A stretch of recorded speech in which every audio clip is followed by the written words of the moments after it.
Pike's pushed more and far enough ahead. He's got out of line. It's now Pike going to have a go at Werrell. Don't push him off. He's in the championship fight. Jack Werrell chasing down Carl Jacklin. Further down, Rob Williams and Chris Barnes. Sensational run outside line now though for the heavy braking zone. Around the outside goes the Audi R8. Look how much Miller's come back into play. Exactly, Miller's still such trouble. He's left on second and change. All of a sudden, Miller's back in play.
Coming down. Does he have it? Medeiros is going to get it.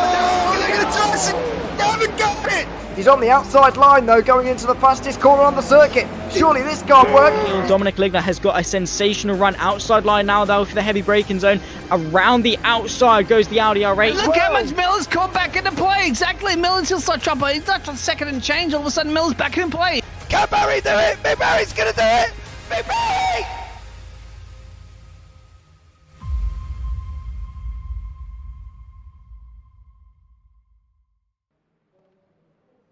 Good evening, ladies and gentlemen, and welcome back to the JPB YouTube channel here for the Clio Cup Season 4 Round 5 live from Lime Rock. I am James Parfitt. I'm going to be joined once again in the booth by Mr. Zach Sweeney. We've got no Craig Jones here this week. He's decided that he's going to try and race, so he is out on track. We won't expect miracles from him, but we might expect something. So there you go as well. After I spent all day with him earlier on recording the podcast that goes live at 9 o'clock over on the Conclusion Unknown YouTube channel as well. So you can go and check it out there as well and go and get yourself involved in our conversation regarding whether or not the earth is flat or whether or not it's round. Now, Mr. Sweeney, welcome in, dear sir. How are you? You know what, James? A lot happier now that there's a bit more space in the commentary booth. Of course, less of it occupied by Mr. Craig Jones. Well, he's made a recovery back to the circuit, which is great to see, of course. It's nice to see him making a nice recovery. As I said when he first woke up, let's hope his racing career recovers better than his hairline did. But apart from that, should be a lot of fun here at Lime Rock. Well, he's had an haircut now and it's completely bald. So it looks now more like an egg than he does anything else, to be honest. But there you go. Right, we're coming towards the end of practice. We'll just have enough time to bring you up the standings up to date at the moment as well. In the AM standings currently as well, with Paul Goddard's out in front on 251. No Paul here tonight. He suffered a concussion today and he's not very well, unfortunately. Jack Andrews on 227 in second. Charles Kellerman in third on 208 and Edward Parfitt in fourth on 197. Dan Lewis in fifth on 189 with Wayne Palmer in sixth with Jason Morris, Andy Littler, Chris Dixon, Sir Alan Toon, Ollie Ricks, Mick Parry and Dale Bedderson.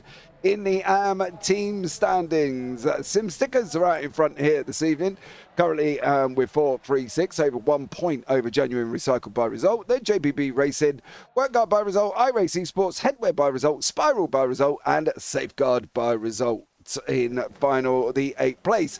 In the pro standings, Adam Dalmont out in front on 250 with Pete Newman in second on 246. Carl Hardy third in 206 with Carl Ridley in fourth. Then you've got Luke Maxwell, Eric Maneveld, Roger Morton, Mark Draper, Carl Jacklett, David Ayres, John Bailiff, John McCutcheon and Adam McNally. In the pro teams, Results Clothing are out in front with the Results Clothing Esports boys of Pete Newman, Carl Hardy. Then you've got SRL Next Gen. Winner of Binnett Racing, then Results Clothing iRacing Team Radline, Send It and Bend It, photomedia.com of Carl Jacklett there as well. At the base, we have just gone into qualifying here, guys, as well. So get ready for this one as they've got 10 minutes and on track here to set a time here. Zach Limerock, do you love it or do you hate it?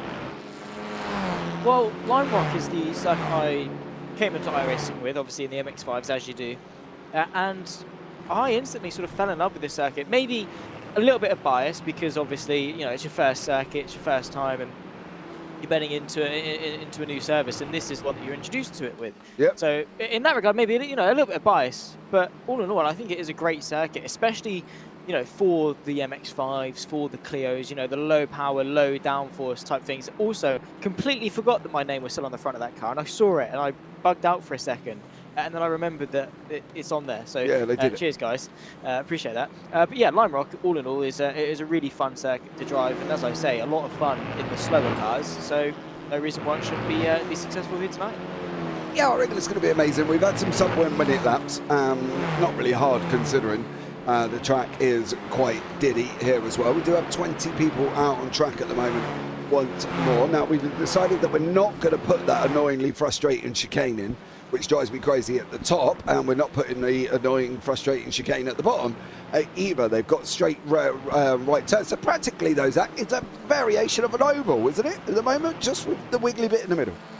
A little bit of a wonky oval, maybe a little bit squished. Okay, so as an oval goes, it's more like Pocono, just with the corner of turn 1 and 2. Yeah, I suppose. It's more just like that last little extra bit of cookie dough that you just whack onto the tray anyway. That's sort of the shape that it reminds me of. I agree. Or just a really thick chicken drumstick with a very short bit of bone at the end. Either way, whichever way you like to look at it. But the dynamic of racing that we'll see, very reminiscent of an oval, I think. Because as you say, you know, there's not a lot of heavy braking zones. A lot of these corners, very high speed, or at the very least fast flowing, that S section through the middle.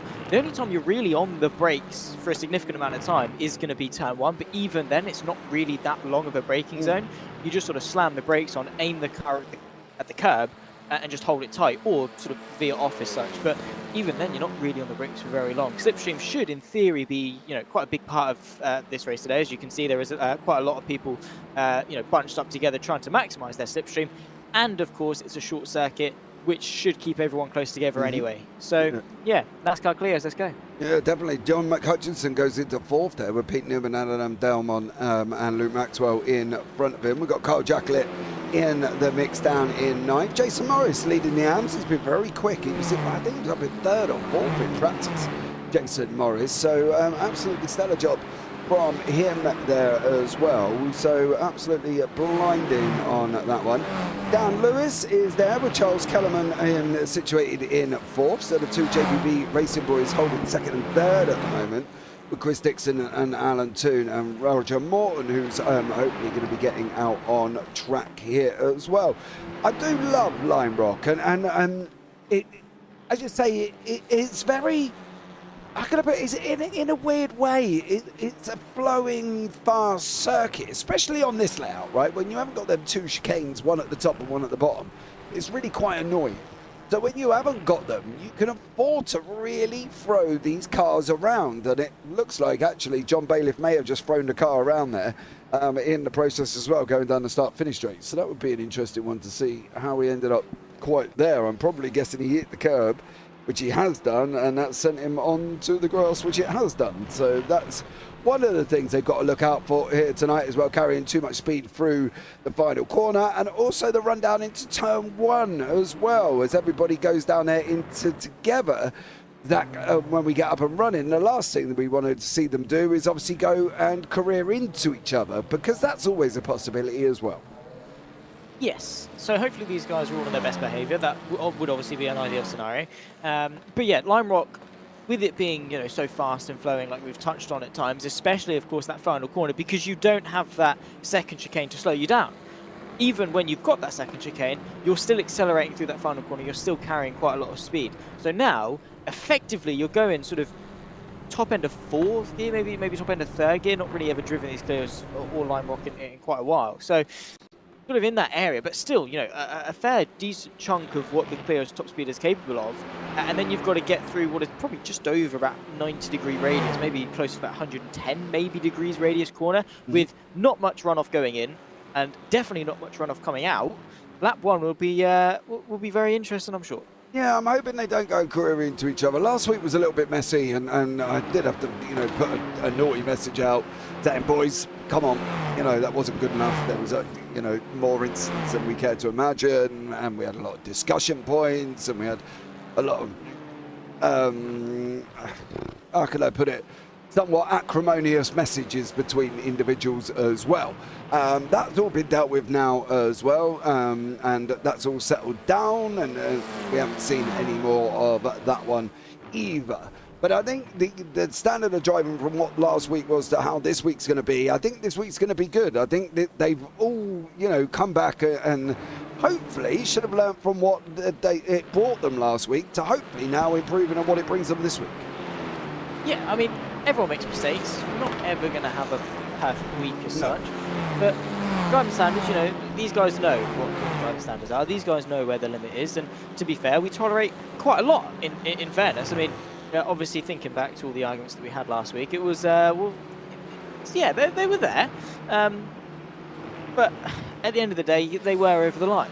Things got heated. People, you know, under pressure and tension, and with the championship, understandable. The Hockenheimring obviously promoted that kind of racing to actually happen in of itself anyway, so people were more inclined to go for those moves. But now it's a case of, all right, lads, a bit too much, rein it in a bit. So hopefully these guys are just going to be like, yeah, all right, fair enough, we'll tone it down a little bit. Of course, they're racing drivers. When the adrenaline starts spiking, we'll see if that rational mindset still comes to fruition. But yeah, hopefully these guys are on their best behaviour, because here at Lime Rock, it's a lot less forgiving than the Hockenheimring. Yeah, I do agree. If they start going off, they're going to go off in the wall, and that jump, I absolutely love that jump. If you hit that fast enough in a faster car, boy oh boy, do you end up taking off here as well. We'll be able to see what sort of speeds they're getting in these little Clios at the moment as well. Don't forget, they're not exactly the most powerful machines ever, as you can see on board with Bailiff there as well, going down that, well, probably the long start-finish straight. Zach, in conjunction with some of the others, we're hitting top speed, maybe could possibly touch 125, but that's about it.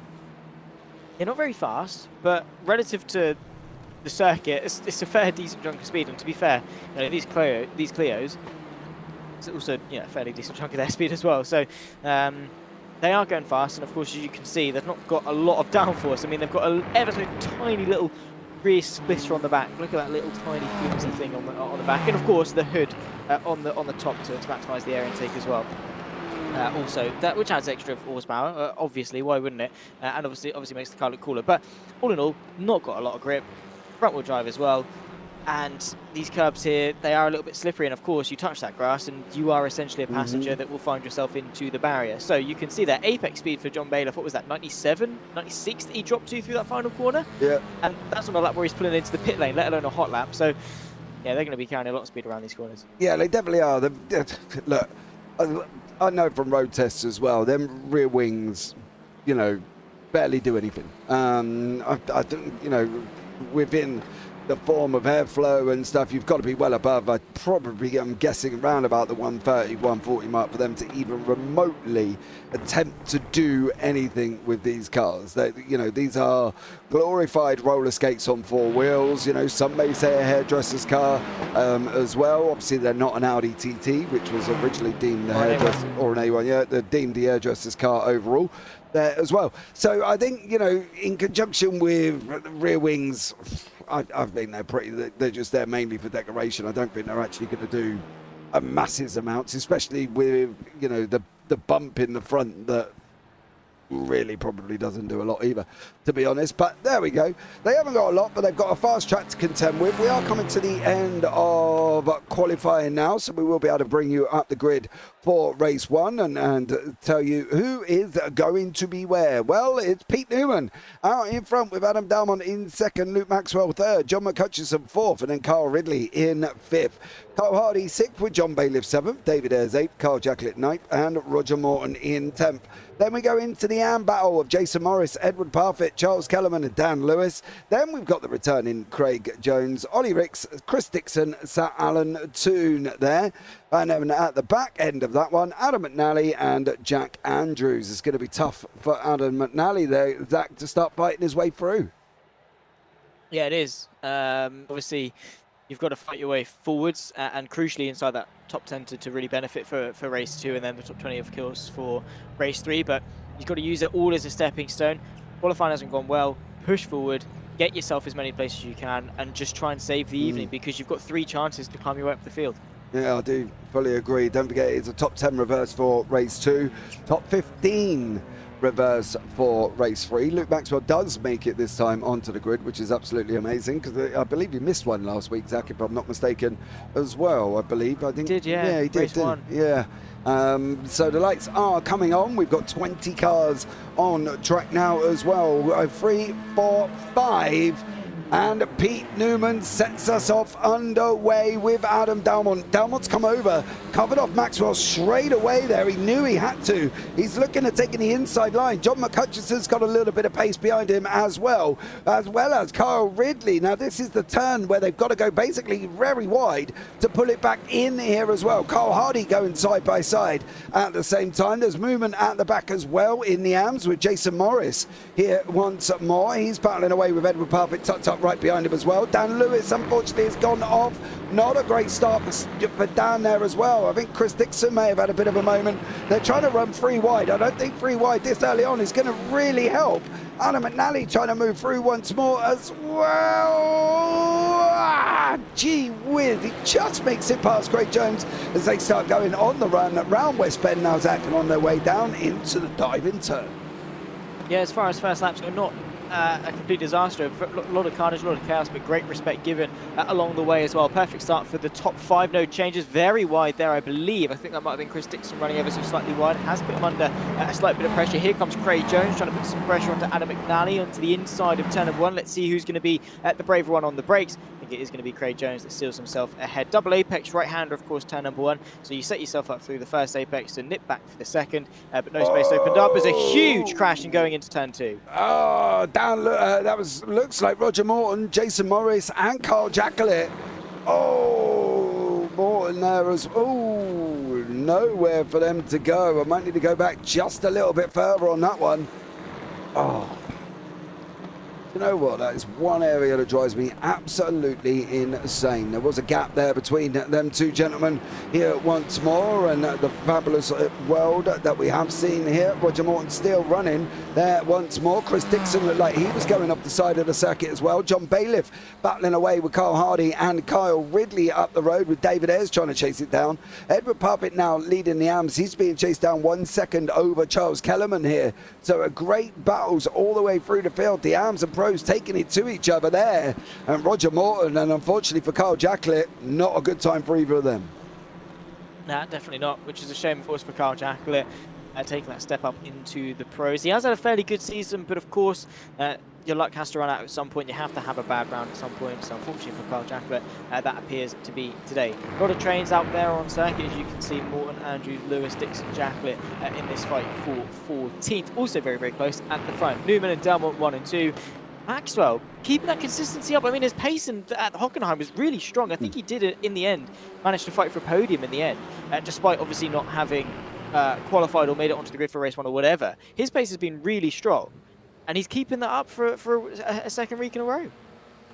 David Ayres is just about to send that group of David Ayres and Carl Hardy and John Bailiff nearly into a 3-wide situation.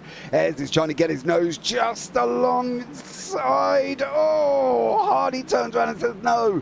Now Hardy's battling away with Bailiff. Is he going to be able to make it through as they go in through the S's, the left and right? Now you can take multiple lines through that first entrance of the S's and get on the gas early if you can set the S's up properly there, Zach, as well. So that, unfortunately, the multiple lines are the tight inside line and then that wide arc round. Now, as we've seen with wide arcs previously, that they don't work. Somebody ends up diving up the inside. We saw it at the Hockenheim ring as well. I think it was at Mercedes where they were going wide and then somebody was coming up. And that's the chance that they've got to take this early on in this race.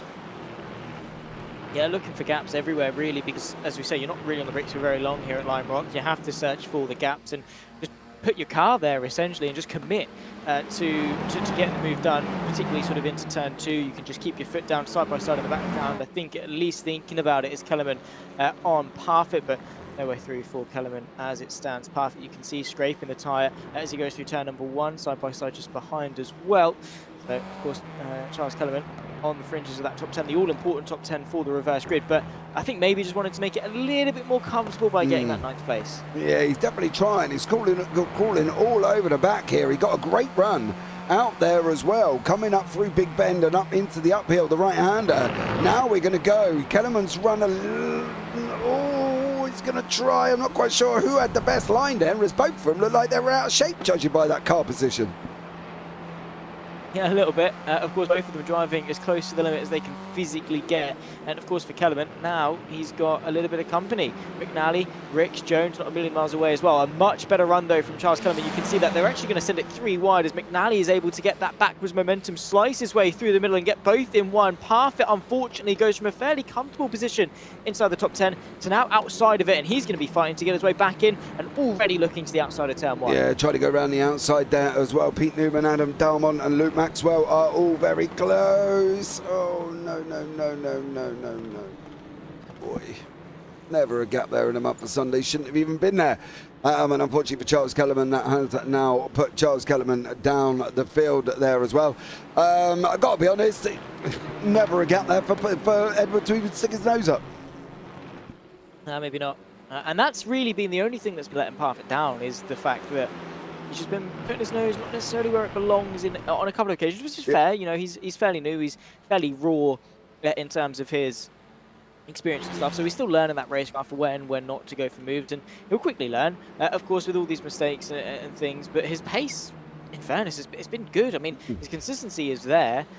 It's more a case of just knowing when and when not to go for it, I think. Yeah. We'll see him, you know, almost exponentially improve. Yeah. I don't doubt that. I think as it goes on, he might get quicker and quicker and quicker. But I think for this one, I don't know if this was led by the situation. I'm not really sure where this situation really kind of materialized. I think it was the fact that I don't know if that was anticipation or not, that Kellerman was going to go to the right and he was going to go up the inside, but he definitely should not have been where he was there either. So maybe Edward wanted to drop a little bit of a I'm sorry off the Charles Kellerman there as well, unfortunately, after making contact with him once again. Newmont still being chased down by Dalmont. Maxwell still keeping him honest on lap 8. Believe it or not, we're only on lap 8, Zach, and we've not even been going 7 minutes yet. I know, less than a minute lap times. Of course, 56.7 is the best time so far set by Adam Dalmont. So, yeah, they're short and sharp. They go very quickly. It is a very short circuit, and yeah, we're going to get plenty of laps in over the course of the 3 races, which, you know, not necessarily a bad thing. More chance for overtaking and stuff like that keeps everyone nice and close. What it does mean is like, oh yeah, we're 10 laps in. We should be surely near the end of the race. Nah, only halfway, mate. Yeah. We're not even, yeah, that's the thing, we're only halfway. And I do wonder sometimes if as Newman goes off the side of the circuit there, 15 minutes with the reverse grid might be a little bit more up these cars' alley. I'm not really sure what's the best thing, but we've run 20 minutes from the very first season. We're in season 4 now. So obviously for us, there seems to be a format that seems to be working for the guys here. David Ayres chasing down Adam McNally. Now McNally started from the back of the grid, and he's now up 11 places for Adam McNally there as well. So he's driving absolutely amazing at the moment here, Zach. Going up 11 places. Not a bad run at all.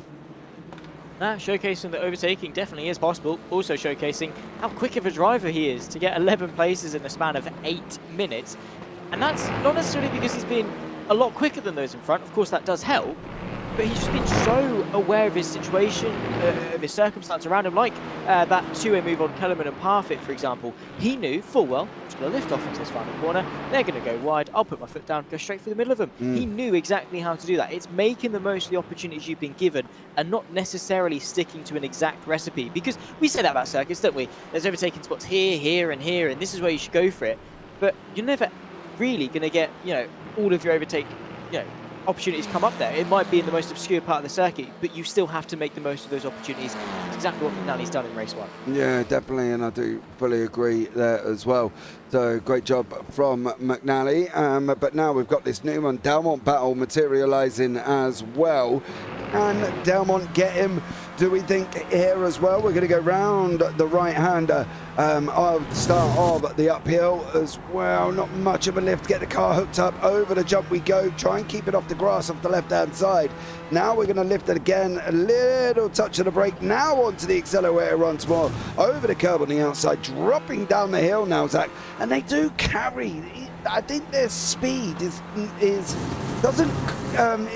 not portraying how fast they actually are going here.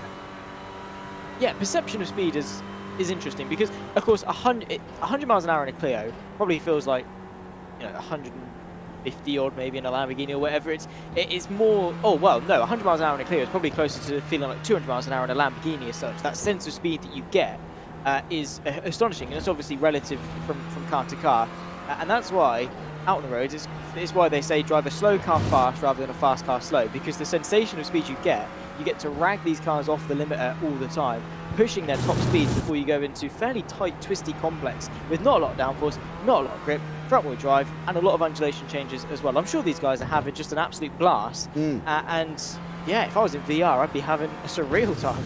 VR, God blimey, that would be absolutely mental. Yeah, literally I would be sick as well, and not sick in the way that Zach is talking about there as well. Honestly, I cannot tell you what happened to Mini-Me. I'm trying to find that out here as well. Apparently he got a meatball. Hungry? Yeah, apparently Mini-Me got a meatball and was in to go in. I'm not entirely sure on that one, but anyway, there you go. That could have been contact due to him and Charles Kellerman, or it could have been this piece of contact here as well. How bad was this? Well, couldn't have been major, but I don't know. Either way, he's in the bits and is now down the order.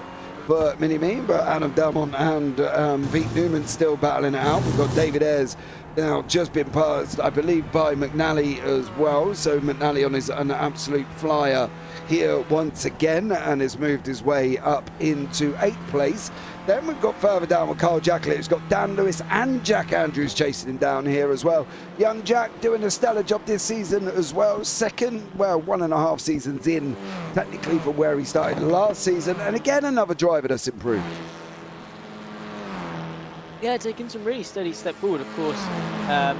As we said, a very young prospect and constantly finding his feet, constantly trying to find strides forward, and he's been doing exactly that. At the moment, it's at 3rd in the AMS. His pace fairly competitive relative to the rest of his field, and again, it's only potential. Again, there's still plenty more to come out of him as the seasons go on. He just has to make sure that he's trying, not necessarily plateauing, because it's easy to do.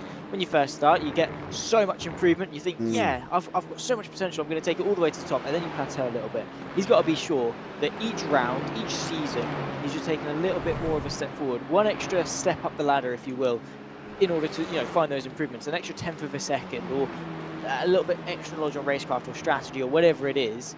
And he's making those steady improvements, and he has been doing so for the last season and a half. Yeah, he definitely has been. He's done a great job. So Alan Toon, unfortunately, looks like he's had a bit of a moment. Dan Lewis is chasing down on Carl Jacklett here as well. Carl not looking overly comfortable on this fast-flowing circuit. Adam Delmont trying to get Pete Newman here. What's he going to have to try and do here? He's got to try something, right? But what can he actually try? Because it's the fast-flowing circuit. He hasn't got a lot of things to try, has he? No, and especially when they're so closely matched as well. It's just, yeah, I mean, their last lap, 57.2, 2.79 to 57.271. It's essentially just relying on a mistake or trying to force one. You know, you can barely see him how much he's tucked up behind the Pure Sims driver, of course, of Pete Newman just ahead. He's using the Citroen as best he can, slightly quicker there from Adam Delmont. But by the time they reach turn number 1, there's not really much that he can do with the overspeed. It's more a case of just sitting in the mirrors of Newman, trying to force his hand. But this race is only 20 minutes. There's only 6 minutes, 15 seconds left of it. How long can you wait before you just have to start getting a little bit desperate? But then again, you don't want to risk it because it's so easy for things to go drastically wrong. So Delmont, yeah, he is stuck in a bit of a pickle, and Newman knows that. Newman knows, well, as long as I sit here, as long as I don't mess up, he can't get past me. So it's all on Delmont's shoulders, really, to get the move done. Yeah, and the only way he's going to really be able to do that, as we've seen previously, is getting that run out of this final corner and getting a run over Pete Newman down into turn 1. Sebastian Kettle, yay, we love Jack Andrews there in YouTube chat. Thank you so much for joining us. Don't forget, guys, like, subscribe, turn on the bells. That would be absolutely amazing as well. But we can still see that it's a tough one, right? Because Delmont doesn't really look quicker anywhere he is on circuit, and that's the sector times. And as you can see at the moment, he isn't quicker, Zach. He's losing time across to Pete Newman, and he's literally, mind you, he's only 100 slower than what he is normally, to be fair, over the sector time. Yeah, there's not much in it, and of course it ebbs and flows of obviously how much speed Newman carries through an apex, Delmont having to adjust for that and such, but all in all they are matched, and that's why they've been able to pull a gap over Maxwell, who himself is, don't get me wrong, driving a really good race, matching the pace of the two leaders. Of course, maybe just not as consistent lap after lap as them, but obviously holding that podium really well. But it's the final sort of few minutes of this race.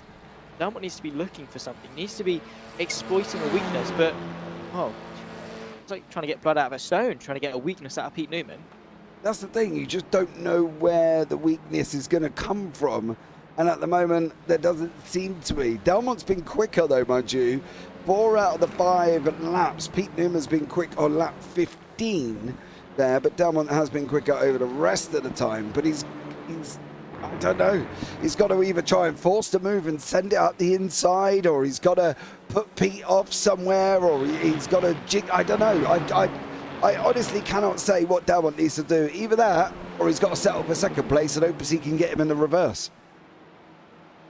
Yeah, but it's a lot of hopes, and I mean, he's got, what is that, a 4-point lead in the championship at the moment, which it's there. He's leading the championship, but not very comfortably. And of course, this win for Newman is not going to help that at all. He can't necessarily rely on the future. He has to act in the present. And of course, staying in front. It's easier to stay in front, right, than to recatch a deficit that you've had. Right now, Delmont's in control. Right now, he's got the points advantage. Right now, he's in front. So if he can get in front and stretch that advantage, he's then going to be able to take more of a high ground versus Newman, take more points out of him. Yeah, he'll be starting behind in race 2, but it's not that big of a problem considering the carnage and chaos that ensues and how good Delmont is at negotiating the traffic. Yeah, and I think that's one of the things he's got to remember here. Although he is sitting in P2, obviously that puts him 9th. Delmont will be in 10th. Newman will be in 10th, so technically he will start ahead of him for race 2. So from that side of things, that's not a bad loss if he just can take these points where he's got them at the moment. I think he's just got to check back on what's the best option to do for him. I think we're coming into the last couple of laps now as well. Don't forget, with a 56 lap time, they are very, very short here as well. So we'll probably get another 2, maybe 3 in here before we get the white flag. But Delmont is, as you say, he's got to know what he's got to do, but then he's also stuck between a rock and a hard place because he really does want to take the victory. Of course he does. He's a racing driver. He doesn't want to just sit there. Maybe for the first few laps as such, just to say, yeah, let's go. Let's get away from everyone else. Let's just have our own little fiesta out in front. But it gets to a point where it's like, come on, mate. Like, are you going to do something? And it's that meme of, that man poking with the stick. Like, just, come on, do something, please. Just get on with it. And Delmont, you can tell that he's pushing. Both of these guys are pushing. They do it week in, week out. They push each other to new heights, to new limits. Of course, we've got 2 laps left to go at the line. Time is running out. Each corner that goes past now, every second passed by in the race is one less opportunity for Delmont to get in front of Newman. As it stands, Newman's race to lose. Yeah, absolutely. And we've got this nice little tidy battle here as well with Anna McNally, John Bailiff, David Ayres and Roger Morton there scrapping away. Craig Jones has unfortunately had a incident and has crashed and has had to go back to the pits. Did he just pull over, or did he just literally get it all wrong? No, he just pulled over, did Craig Jones there as well, so hopefully he is okay. But yeah, Carl Ridley's got John McHutchison for company as well. We're going to be coming round here once more. Are we just about?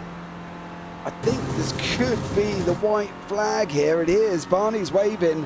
White flag lap, Zach, and really it's all about what Ridley's going to be able to do with John McHutchison and whether or not McNally, Bailiff, David Ayres or Roger Morton are going to grab any more positions. But it does look like the front at the moment for Pete Newman has kind of locked it up here, and it looks like he's the one who's going to take the win. Yeah, he's been able to just, right at the end of it, in Pete Newman's style, I should say, he just puts his foot down right at the end. It's like he's just stringing Delmont along. Yeah, you've got a chance, and then just finds an extra gear and just puts his foot down and goes. And that's Pete Newman things. 8 tenths of a second now is the lead. As long as he doesn't mess up the final 2 corners, it's his race to lose, and he's done a brilliant job of that. But this fight for fourth, well, let's see how this goes down to the wire. Yeah, definitely. As Newman is coming down from West Bend down into the diving turn, of course. Here again, we will pick him up just as he's about to go over the line for Pete Newman here as well. Great run for him. He takes the victory in race 1. Adam Delmont comes over the line in second with Luke Maxwell there as well. Carl Ridley, does he hang on from the Scotsman? He does hang on from John McHutchison. What about John Bailiff and Roger Morton and David Ayres? Well, they're going to go over the line practically 3 wide here as well. How is this one going to pan out? Morton's on the left-hand side. Is he going to get a run over Bailiff? They have swapped position. Bailiff's got it back as well. It is Morton. Oh! Wow. Morton snatches it at the line there, Zach, as well. Great ending from them guys. Yeah, well, what a race in general, to be fair. Of course, basically just decides the front row for race number 2, Carl Jacklett, 4 seconds off making that, just waiting for the last couple of stragglers to make their way across the line. But all in all, great prospects for the rest of the evening. Of course, race 2 and 3 with the reverse grids should only get spicier. Yeah, definitely should. We're just waiting for Chris Dixon to come over the line here as well. Some more news on Mini-Me. Apparently he had a meat pull. He didn't go in and service the car and he got DQ'd. There you go. Pete Newman is your winner with Adam Delmont in second and Luke Maxwell in third. Carl Ridley fourth, then John McHutchison and Carl Hardy fifth and sixth. Adam McNally in 7th, then David Ayres and Roger Morton in 8th and 9th, and then John Bailiff and Carl Jacklett in 10th and 11th. Bailiff going to take pole. All pro front 10 there, with Dan Lewis, Ollie Ricks, Jack Andrews, Charles Kellerman, Chris Dixon, Jason Morris and Sir Alan Toon rounding out the top 18. Then Craig Jones and Edward Parfitt at the back end of the field this time. They have got 5 minutes to get on to the grid here as well. We will be able to show you up, however, the grid from race 2. It is John Bailiff out in front, then Roger Morton, David Ayres, Adam McNally, Carl Hardy, John McHutchison, Carl Ridley, Luke Maxwell, Adam Delmont, Pete Newman and Carl Jacklett. Then we've got the AMs of Dan Lewis, Ollie Ricks, Jack Andrews, Charles Kellerman, Chris Dixon, Jason Morrison, Sir Alan Toon. And then at the back end of that is Craig Jones and Edward Parfitt there as well. Should be an interesting race 2, especially with that reverse grid. Bring it on. Race 1 showed great prospects with the potential, the raceability that we had with a couple of people out of position.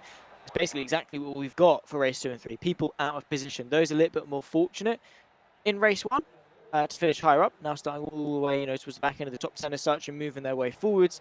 Then you've still got those sort of, in that fight for 15th, the fight for people to get themselves inside the top 10. They're also going to try and push for position as well. And then you've got, the likes of Bailiff and Morton out in front who are just going to be trying to hang on for as best they can. They're going to be fighting for their lives. Yeah, they definitely are here as well. And it's an all-pro front 10. I don't think we've seen an all-pro front 10 for a bit of a while here, Zach, to be honest. Well, yeah, I think so. I think this race has definitely been the biggest divider between pros and AMs that we've seen for a while. I can't tell you as to why there would be. Is that the nature? Would you say that's the nature of the circuit, though? Yeah, but what makes Lime Rock go different to all the other high-speed short circuits that we've got?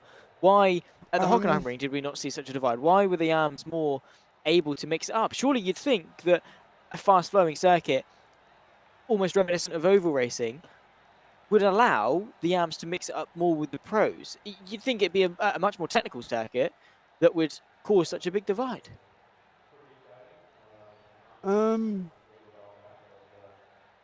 Yeah. I don't know, Zach. To be honest, I can't answer that question. As much as I'd love to give you a complete insight, I can't, because I don't know what it is, to be honest, mate. Oh, well. You know, yeah. Basically, neither of us have a clue what we're talking about. And we're just making some educated guesses, essentially, as we do in the commentary booth. And, well, I suppose Craig Jones. He's come to the YouTube chat now, obviously, because I'm he's surprised off his week. Yeah, he's about his shoulders still hurting, which is fair enough. I'm the only thing I am surprised about is he ain't in the booth. To be honest, No, he'd come annoy us. He'd come and be like, "Oh, you're right, guys. Hi, Zach. Don't worry, I've got this, boys. I don't want to jinx it. Yeah, I'm here to sort this out. Don't worry, guys. Commentary standard's gone back up. Yep. Because, we've got, Craig Jones, the master commentator, in the YouTube chat here as well. He does a couple, and anybody think he's Murray Walker by the time we get to the end of the series? It's who else am I supposed to compare him to? Who else? Alex Jack? Crofty? I don't know. Exactly. Right. Anyway, coming to the end of the warm-up. Don't forget, guys, like, subscribe, and turn on the bells, because the race 2 will just be coming up very, very shortly here as well. We got David Ayres on the circuit with John Bailiff and Roger Morton in front of him currently as well. Adam McNally, that was a good race from you, sir. You absolutely flew. So let's see how you get on in race 2, mixing it up in the middle of the field there, sir, and not at the back end here once again. So from Adam McNally, I'm expecting a win now. I've seen you move up that many positions. I'm expecting you a win. You have got 2 more, mind you, and you do have to join fairly sharpish here, bud. So I don't want to scare you, but there is still 2 more races to go in the Clios. And he is out on track, and the only one, of course, that is not out on track is Craig Jones, who is in YouTube chat here as well, which is fair enough, as he's got a bit of a bad shoulder. So, unfortunately for Craig, he's not going to be able to continue anymore. Even out, or he just didn't realise how slow he was, and now he's bailing wise ahead. Lights are off, and we are green, green, green. Here once more with John Bailiff. We're taking the whole shot down into turn 1 with Roger Morton coming across. He's covered off Roger Morton there as Bailiff once again. Adam McNally now trying to move around the outside of David Ayres into turn 1. Bailiff goes a little bit wide. That's going to release Morton on the inside.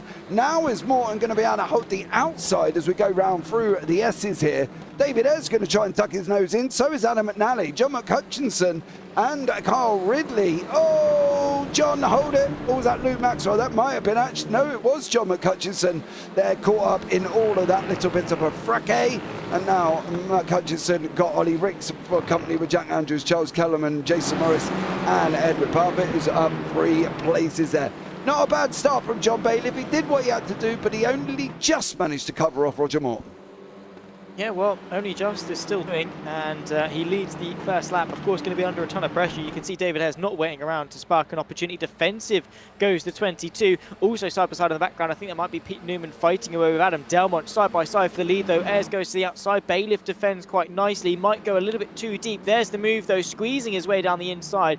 Pete Newman versus Delmont. Luke Maxwell just ahead. Then you've also got Ridley and Morton going side by side between them as they run their way in towards turn number 2. Delmont has the inside for the next next left-hander, stays in front, and the two of them continue their charge forward. Yeah, it depends on, well, how much longer could Delmont hold on, to be honest. Newman looks like he's got this circuit stitched up here. Roger Morton there as well. He's under attack from Luke Maxwell. Morton goes off into the barrier and runs the barrier up the wall. That's going to put a car in between Delmont and Pete Newman. So Roger Morton now got to decide if he's going to hold on or if he's going to let through Newman here as well. David Ayres under attack from Adam McNally. McNally up one, Ayres up one.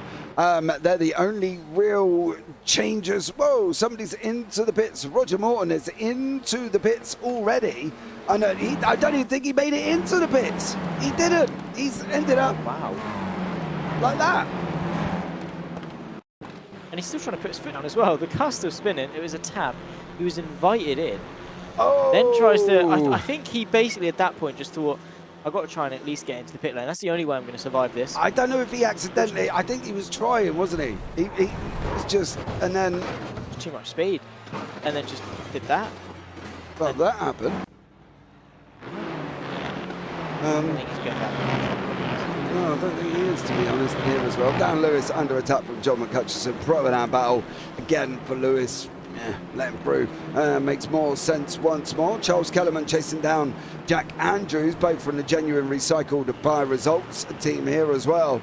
Obviously, Jack in the third place. Charles Kellerman behind him currently at the moment.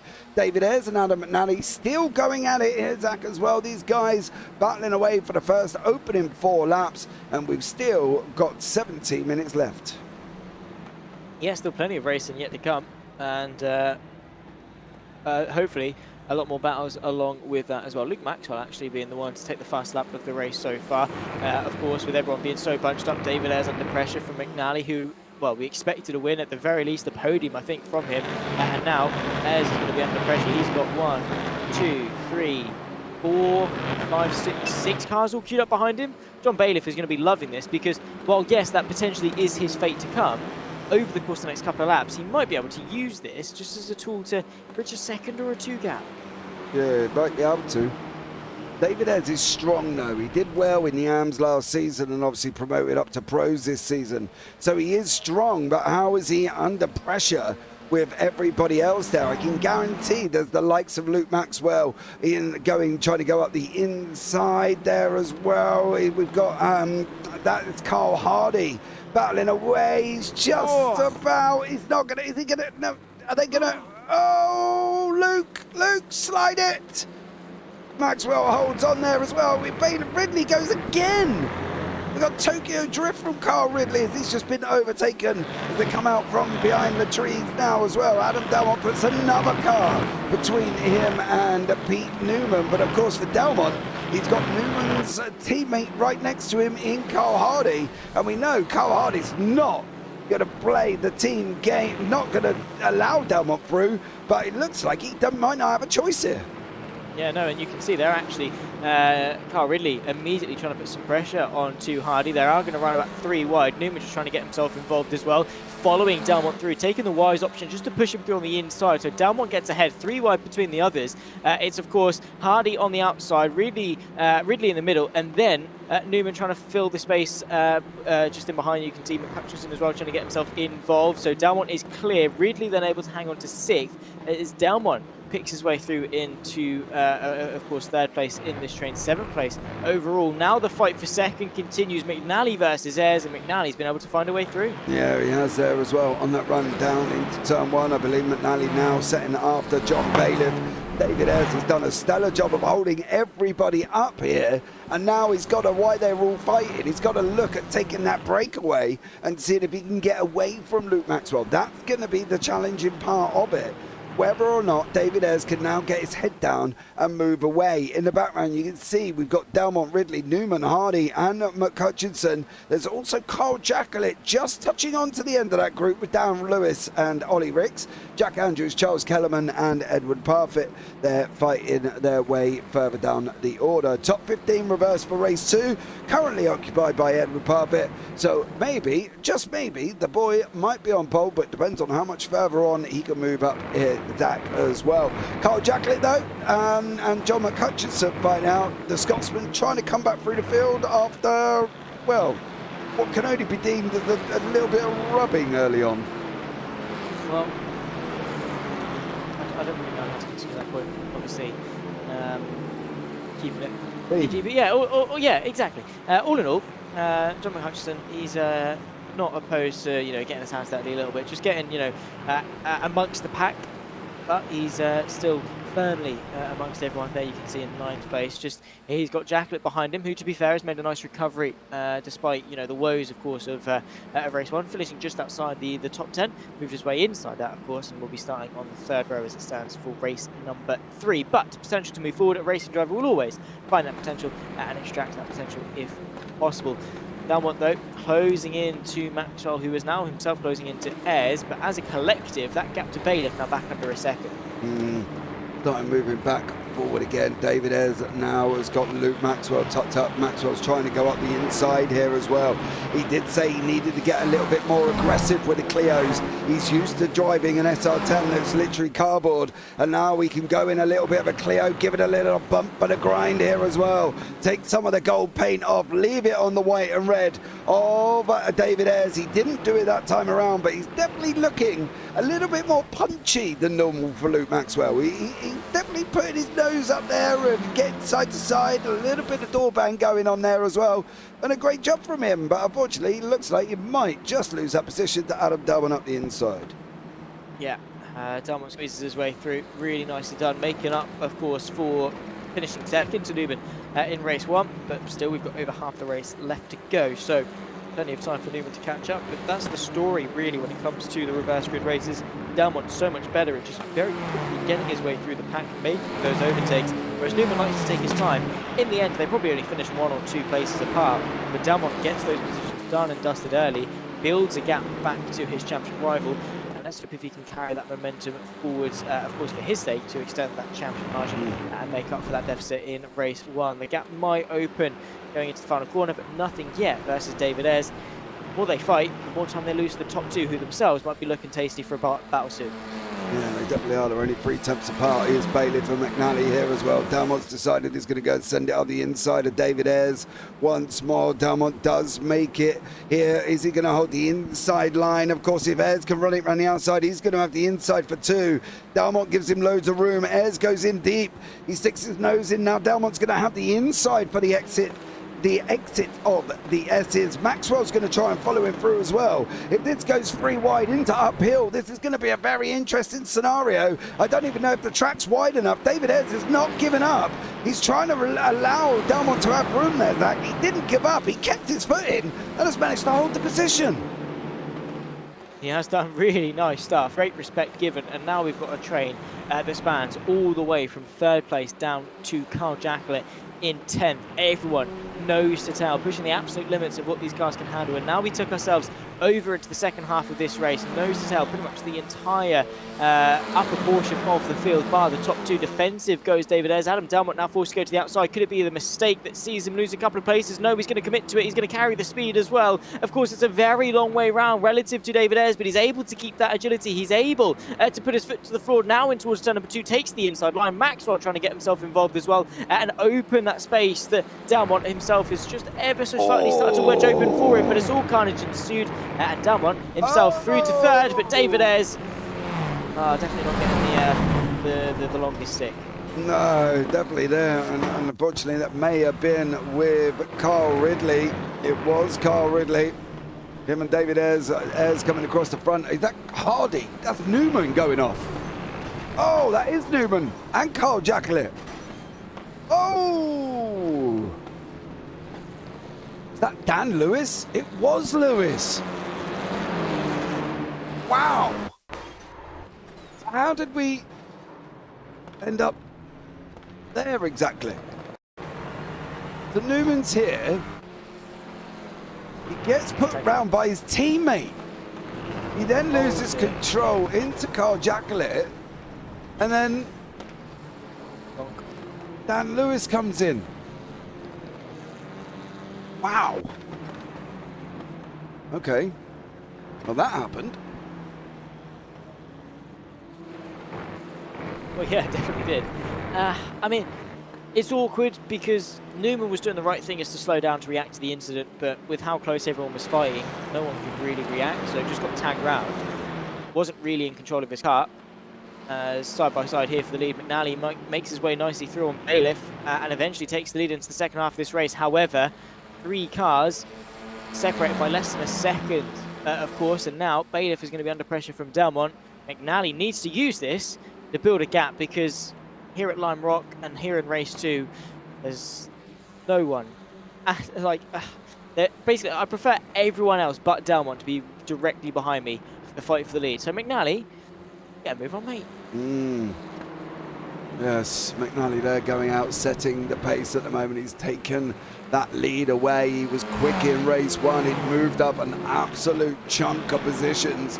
We've got the battles for the AMs materialising. We've got Jack Andrews kind of holding, I'm not going to say holding up. He's at the front of Charles Kellerman, Jason Morris and Edward Parfitt. Jack last time out 58.87, Kellerman on a 58.7, Morris on a 58.1 and Parfitt on a 58.4. So at the moment, Jason Morris is looking the stronger there as well as he makes contact here again with Parfitt there as well, also on that one. So now they've lost a little bit of time to the guys up front. Luke Maxwell, oh, Delmont's off. Oh no. Delmont went from a hero, he had loads of room, to nothing. I'm trying to find a better angle than that. I've got a funny feeling that might be somebody diving up the ins. Oh. I don't know if Ridley was making that apex, so that's the problem. I mean, not entirely sure. Of course, we'll have to dissect it more. Here comes Luke Maxwell to the inside of the penultimate corner. Then as they descend the hill, he's under pressure actually because it's going to be Ridley that's trying to go to the long way round. It's going to be very difficult to do that though. Maxwell going to understeer, but gives him the space quite nicely. That's how very quickly the pendulum can swing. Adam Delmont there, you can see lurking in the background, trying to immediately mitigate the disadvantage that he's lost, of course, due to that incident. He's going to get the up and under maybe on both cars here if the space opens up. It's only going to be one, but even then it sees him back inside the top 5 if he's able to keep his nose in. Now the outside for turn number 2 though, but we've seen that he's not imposed, so actually just sending the move. He's going to do exactly that inside for the first part of the S's. He might well be through for 5th. Yeah, he did. Muscled his way past John McHutchinson there. Did Delmont as well. He knew he was in such a good position to get some points over Pete Newman here. McHutchison keeps his foot in around the outside as well and does a stellar job there, holding that position from Delmont. Delmont now trying to come back at him again down the hill if he can. He does look quicker over this final sector, does Delmont, but let's see how it all pans out here as well as John Bailiff leads the pack with Carl Ridley, Luke Maxwell, John McHutchison and Adam Delmont. And then we've got the Battle of the Arms that's being led by Ollie Ricks at the moment, is taking the lead. But here is this gaggle of cars with Andrews, Kellerman, Morris and Parfitt all battling away as they come down into turn 1. Parfitt on the left-hand side. It looks like he's going to make that move for Jason Morris. He does make this move this time around. Goes up the inside. Job done now after, obviously, Charles Kellerman. You know, these guys have had contact before Zach in race 1. Let's hope they don't repeat what happens in race 2. But we've got to pick what's going on up here with Bailey, Ridley, Maxwell, McHutchinson and Adam Delmont. Yeah, these guys really keeping the action going. Of course, McNally loving it. He's able to extend the gap to 2.7. All he's got to do essentially is just maintain that, keep it for the next 4.5 minutes, and the victory is yours, mate. His pace has been so strong. We saw it in race 1. We said he's going to capitalise in race 2, and he's done exactly that. Of course, still 4.5 minutes left to go. Let's not get too ahead of ourselves. He's not crossed the line yet, but looking promising. And of course, the more this amazing battle behind continues to roar on. Ridley looking to the inside. Maxwell going to follow him through as well. That's the fight, of course, for second. Bailiff left to the long way round, but he might well be able to keep it if he's lucky. Great respect given on the exit, but Maxwell immediately trying to put some pressure on onto the 22 machine.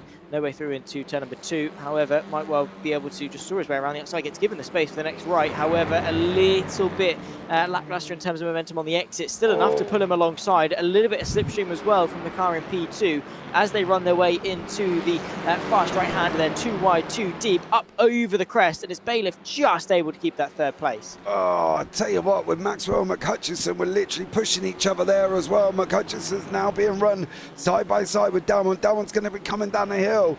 Didn't make it through. These four still hotting up here as well. So we've still got, believe it or not, 3.5 minutes remaining. That's going to give us about another 4 laps here as well. And Bailiff goes on the defensive again. He's trying to hold Maxwell back. 2 wide, 2 deep. McHutchison there as well. He's gone in deep into turn 1. He's allowed Dalmont to have the inside line. Dalmont has now made it through turn 1, out the exit, coming into the S's. Oh, McHutchison on the grass.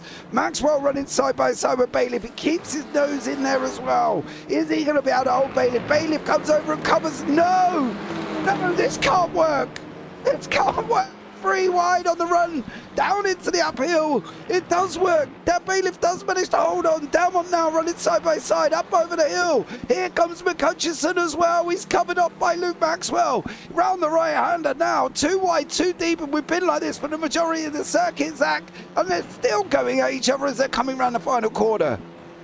What else would we want to see, though? These guys just going absolutely hammer and tongue, just throwing cars in spaces that you wouldn't necessarily think they would fit as such, and yet they make it work. Great respect, and such a big improvement to the driving standards that we saw over the course of the Hockenheim Ring. People just giving that extra inch, just that little extra wiggle room to play with. Of course, there have been some incidents today, but when you see racing like that, you just have to stand back and just be taken in awe, really, as the quality of these drivers, how well they're racing, and how they're still all pointing the right way with 2 minutes left to go. Of course, I think it might just be 2 at the line, might well be the closest lap as it is, but Nally driving really, really nicely out in front. Ridley, of course, been able to extend the gap, and now it's a fight for third. Yeah, absolutely. Now we've got Dalmont and Maxwell going at it here as well. Maxwell doesn't look like he's going to give Dalmont a bit of an inch there. Them guys running wide at the top of the hill, both of them off the side of the circuit. And now Maxwell's going once more. Dalmont catches the grass. Don't forget the depth has been added to the grass here as well. So it looks like Dalmont might have scrubbed a little bit of speed. Maxwell's looking at trying to go up the inside. He didn't get there. Dalmont goes in late on the brakes there as well. Now he holds it coming around that long looping right-hander of turn 1 into the left-hander of 2 through the S's we go. Dalmont still in front of Maxwell currently as well. Can't quite battle through. Edward Parfitt and Charles Kellerman almost come into contact again there as well, as these guys are battling it out for that 3rd and 4th place in the AMS at the moment. And Parfitt just needs to back off a little bit, I think, for him as well tonight. He's probably driving a little bit more than aggressively than he needs to. I would say so. But then again, racing driver desperation this late on in the race, you start to feel it. You start to go for moves as such, but everyone for the most part going the right way. As I say, we've had a couple of people go around and things, but all in all, it's not necessarily been due to poor driving. It's just been small mistakes here and there that have caused them. So it's necessarily been too much over-aggression as such. Maybe Parfitt in race 1 on the inside of Kellerman, but yeah, all in all, it's just been, good stuff all round. Of course, we're on the final lap of this race right now. Looks like a home run, really, for McNally, and Dalmont making some big gains in the championship. P3 relative to Pete Newman's P15. However, Newman's going to be on pole for race 3. Yeah, he definitely is. That's going to allow Newman to run away. That's probably the worst thing that Dalmont wanted, but he has gained a chunk of points over him here as well, as Adam McNally comes round for the final corner here as well. He drops down the hill, round down through the diving turn he goes. Now McNally is going to come over. I thought he was going to I thought he was going to Roger Moore on it then. It comes over the line, takes the victory. Carl Ridley and Adam Dalmont finish off here as well. What about Ollie Ricks? He's going to take the win in the AMS with Andrews in second. There's Parfitt and Kellerman on their way down to the run now as well. Parfitt's pulled out. Is he going to be able to make it through? No! Kellerman gets it there as well and takes the 1 and 2, 3 is Ricks, Andrews and Kellerman. Some great endings there, Zach, to the racing as well. And I've got to admit, race 2 was absolutely stellar. Yeah. I mean, race 3, bring it on, because, race 2, what we saw Of course, a really strong winner, really strong racing from everyone. I mean, 3 wide multiple times in places that you wouldn't really necessarily expect it. And just everyone keeping it nice and clean. As I say, small things here and there, but that's racing at the end of the day. It's an occupational hazard for them to be out on the circuit. Things happen, but for the most part, the racing that we saw versus the amount of incidents that we got showcased some really clean, thoughtful, and clever driving. Yeah, absolutely. Adam McNally is your winner. Carl Ridley in second. Adam Dalmont in third. Luke Maxwell in fourth with John McCutcheon in fifth. Then we've got John Bailiff in sixth. Carl Ridley seventh. Ollie Ricks eighth. Jack Andrews and Charles Kellerman round out the podium in the AMS there with Ricks 1, 2, 3. Parfitt in 11th place with David Ayres 12th, Jason Morris 13th, Dan Lewis 14th, then Pete Newman on pole for race number 3. Chris Dixon in 16th, Roger Morton 17th, 18th is Carl Jacquelet, and then back end of that one as well, there was Alan Toon, and of course, as we know, Craig Jones is not taking to the grid. We have got a bit of a 5-minute warm-up here, guys, as well. That gives us just enough time once again to talk about the Conclusion Unknown podcast, which should be going live very, very shortly. If it isn't already, go and check it out over on the Conclusion Unknown channel as well. That would be absolutely amazing. That's where me and Craig literally chat about whether or not the Earth's flat or round for about an hour. And at the end of the day, neither of us proved it. Who was on which side? I was flat, Craig was round. Oh. You know you want to listen to it. That's the problem. But I don't know if I'm going to be able to, like, come out the other end sane. You want to listen to it. In fact, Craig can go and check, actually, if it is up there as well. So, Craig, if you are in YouTube chat, it should be going live at about 9 o'clock, as long as I've set the times correctly, of course, here as well. You do want to go and listen to it. You want to listen to me and Craig go at it for an hour as well. Is it for entertainment? Are you purposefully adopting opposing roles just for the purpose of entertainment, or do you genuinely share those? We generally have different beliefs, but no, you need to go and watch it to understand the position that I'm in. You need to go. I don't. You do. I bring science. I bring science into it. Hey, if you're a flat earther, I can guarantee you're not. 1 second. I did. Just gonna show you something. I brought science into it. Copy image. Discord. James Parfitt. Don't send me anything ridiculous. Otherwise, I'll bring you into the podcast and we can have a debate about it. What's that? What's that in that picture, James? That is a composite CGI picture from a graphic artist within NASA. Don't even try me, Zach. Don't even try me. Watch the podcast. You'll fully understand what I mean as well. But go and check out on the Conclusion Unknown podcast there, guys, as well, over on YouTube. That would be absolutely amazing. Craig knows that it's just all composite. I even produced a video that proved that the guy from NASA even come out and said it's a composite, it's CGI, it has to be because we do. There you go. That nothing you can send me that I will not debunk. Shut up, Craig Jones. Oh, a video. But yeah, all you Globers who bring a video go, oh, yeah, it's right, it's in the video. But yeah, anything that we give you from the other side, you go, oh, no, that's not right. You're all the same. And even I stumped you on the flight paths, Craig, so don't even go there. Go back and watch it, Zach. You will thoroughly enjoy it as well. So let's get back to why we're here, the racing once again. Here we go as well. 1 minute and about 5 seconds left on the clock. Race 3, Zach. It's going to be a bit of a mission, isn't it? All in all, to be honest. Yeah, it is. More of a mission than Apollo 11 was, but it's fine. What, the one that didn't land on the moon, you mean? Race 3, ladies and gentlemen. I'm so sorry. Well, I'm so sorry. Honest? Jesus, did you not see the Japanese and the Indian space landing? As I said to Craig earlier, I could build better rockets in Roblox. Dude, if you think that we even went there, you need to come and join us on the Space Podcast when we have that one. Next week, however, we are debating whether or not Paul McCartney is dead or alive. Did he die in the 60s and was he replaced by a lookalike? That's going to be the topic of conversation next week. So there we go.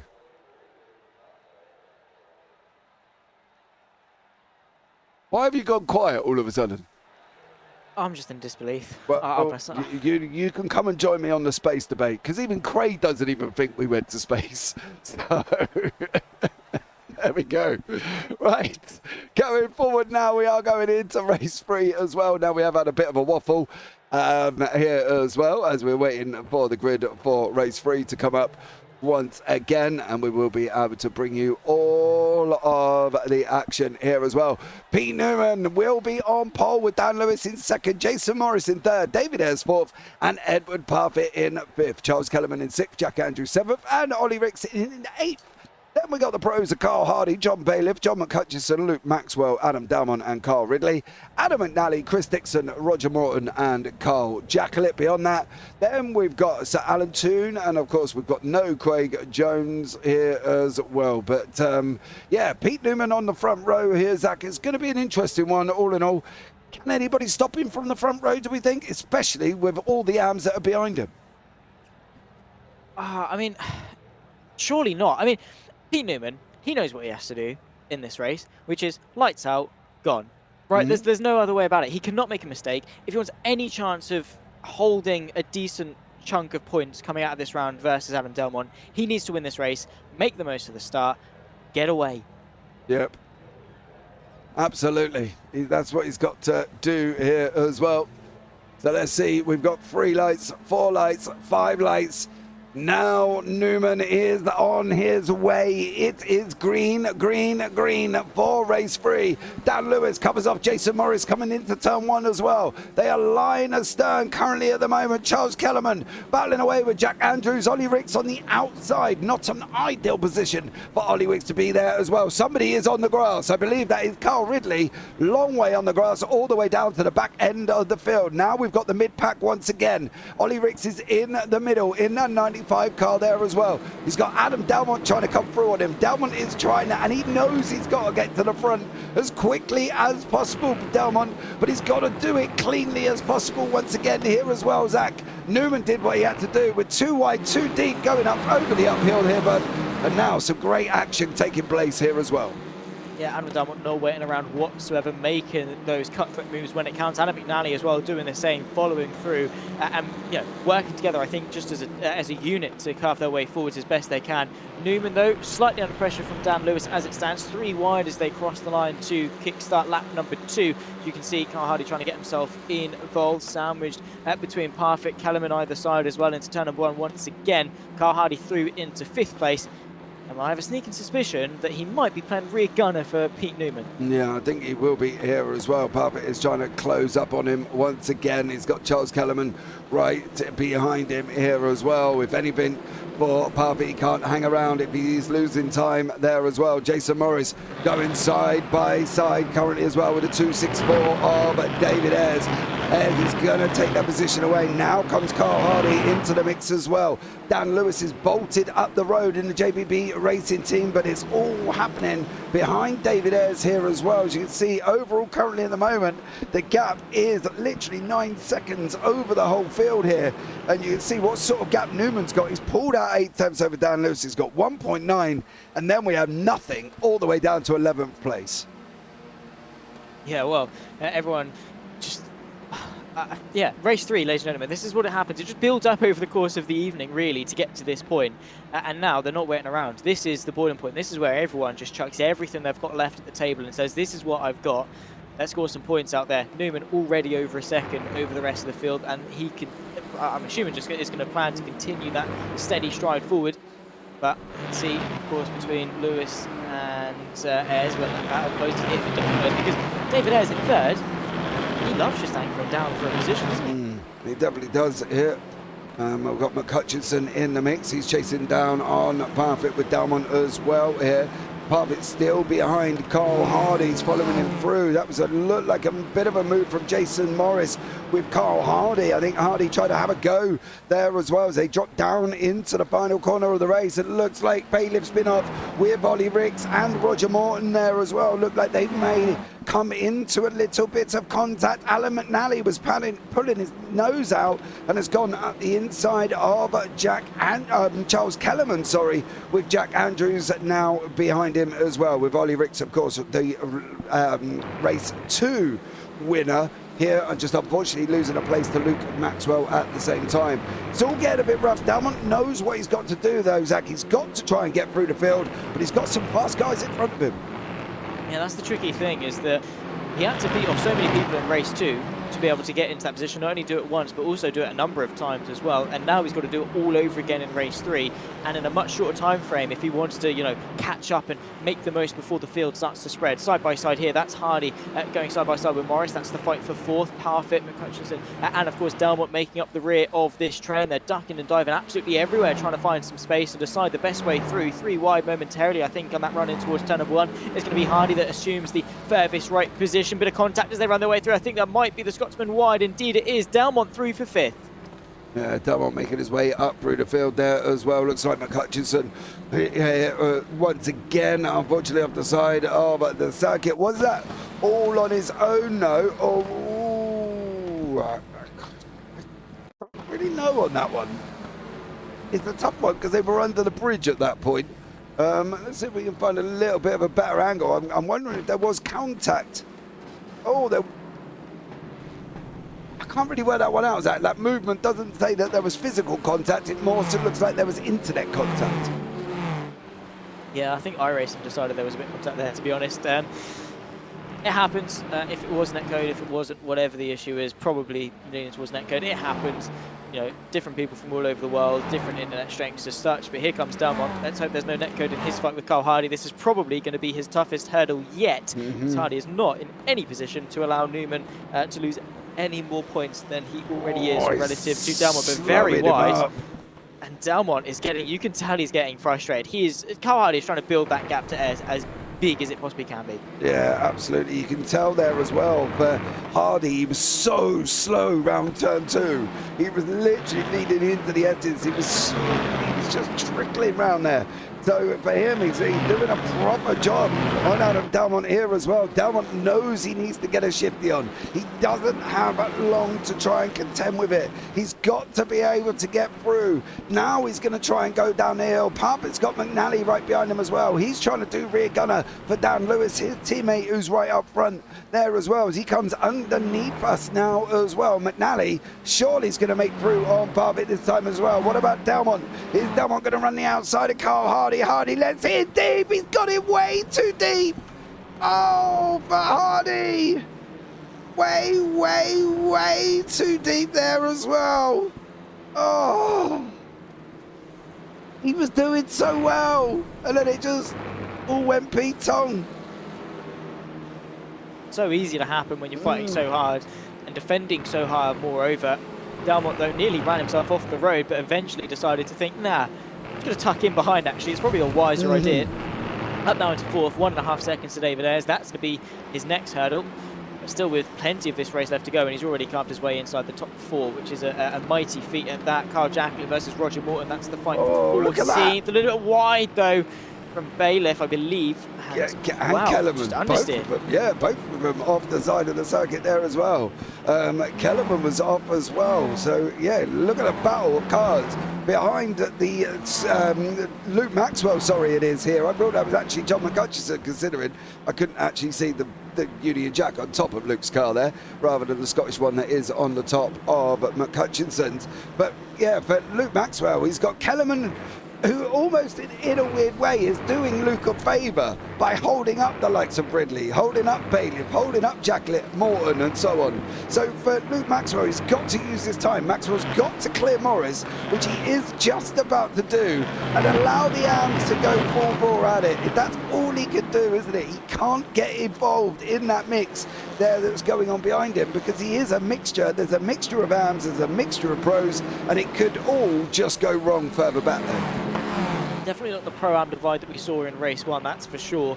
Maxwell assumes the position just ahead of Jason Morris quite nicely and takes that 9th place. I have to say, Maxwell driving a really superb evening up there. Not necessarily in terms of quality with Pete Newman or Adam Delmont as such, but definitely 3rd best at least.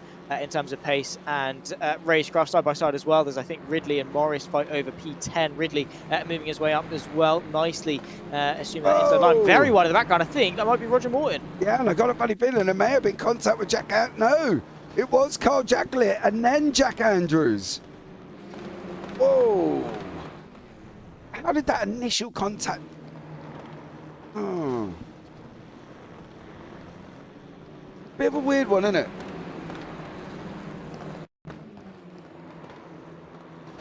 Oh, then Morton almost like breaks to allow Jacklett to get back by the looks of it there. And then Andrews just had nowhere to go apart from in the back of him. David Ayres has got Delmont now closing down on him at a rapid rate of knots. And I can guarantee Pete Newman is hoping that Delmont can hold up. David Ayres can hold up Delmont as quickly as and for as long as possible to allow him to extend the gap out in front at the moment. Yeah, exactly. And we've still got, what is that? Just 10 minutes, 50 seconds left of this race. So over half of it left. Now we've got Ayres fighting with Lewis. Delmont just assuming the rear of this train as well. McNally not a million miles away either. He's going to be looking very strong as well. Then again, I say what I said about Luke Maxwell, maybe fourth in terms of quality. McNally has driven a superb evening as well. Despite not making it to the grid for race 1, he's fought valiantly, took that win in race 2. Course is looking very strong for a top 5, maybe more here for race number 3 as well. Ayres going to be under pressure though from Delmont as they start another lap and head their way towards turn 1 once again. Yeah, it's here. Delmont's trying to make up the inside over Ayres. He's trying to go through again. He is going to be able to go through. David Ayres left him a mountain of room. Is Ayres going to try and run it round now? Dan Lewis says, oh, whoa, whoa, not in my house, dear son. I don't want to get involved with that one. Parfitt's still got Hardy in front of him currently at the moment as well. Lewis, well, you saw Lewis back out there. He definitely did not want a piece of that. I don't think so, and I think probably just steering on the air and sort of on the end of caution more than anything, just be like, it's just not worth it. And, Yeah. And that's, I think that's a mentality that people need to adopt more often. If just, is it worth it? Probably not. I'm just going to lift. I'm just going to choose life for once. But they're in the Clios, and quite oftentimes they think they can get away with it. They think they're just invincible. They're like a 10-year-old child that just runs rampant everywhere. And there you can see McNally getting a nice little run here relative to Lewis. Gets the drive, of course, drag race towards turn 1. I think it will be McNally that leads them by the time they reach the braking zone. Indeed, that is the case. Now he can set his sights, of course, on P3 of David Ayres. Delmont, though, up in a second. So mitigating that disadvantage to Pete Newman as best he can. Only a 6-second gap at the halfway point, which is really impressive. I don't see that gap coming down. But the fact he's able to mitigate the points to first and second when he was able to get a, what was it, a third to 15th or something like that, 5th to 15th relative to Pete Newman in race 2 is a huge gains, important gains for Delmont as well. Yeah, absolutely. Do fully agree. I think Delmont might come out in front after this round here once again. Now we've got Carl Hardy. He's going to have a go at Dan Lewis. Here is Lewis just going to, well, do what he seems to have done and just kind of didn't really want to get involved. There's no need for the guys at the front of the JPB racing team. They're both in the AMs at the moment and they're both leading.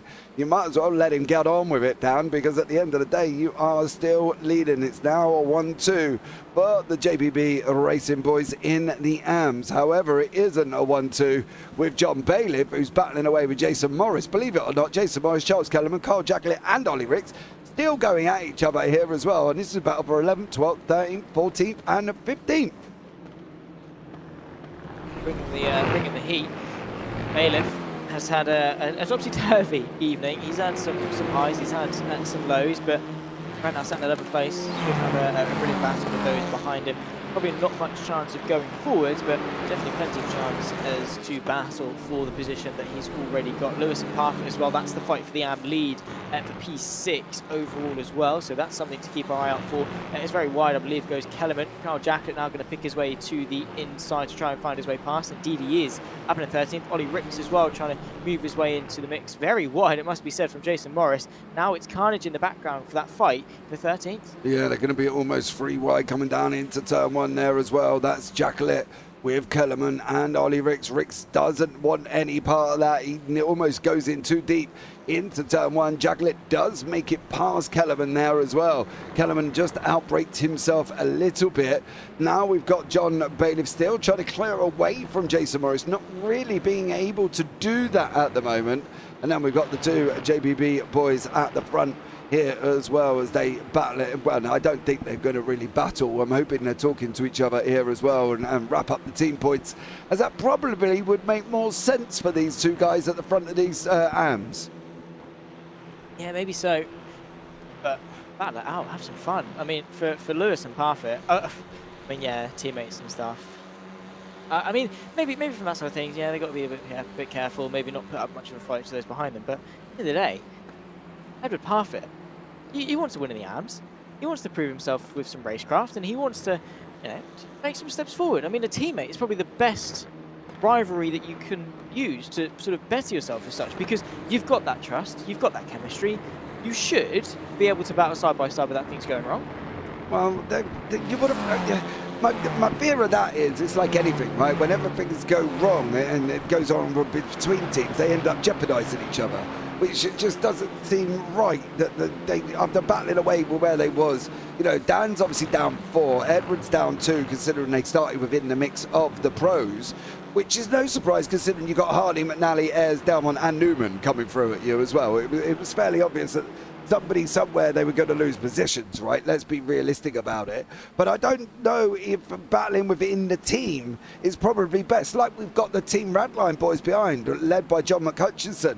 They're not going to battle as much as they're going to be looking at going forward once again. Carl Jacklett, however, is looking at trying to have a go at Jason Morris, and Ollie Ricks is trying to have a go at Charles Kellerman as we're just breaking into the final 5 minutes. Yeah.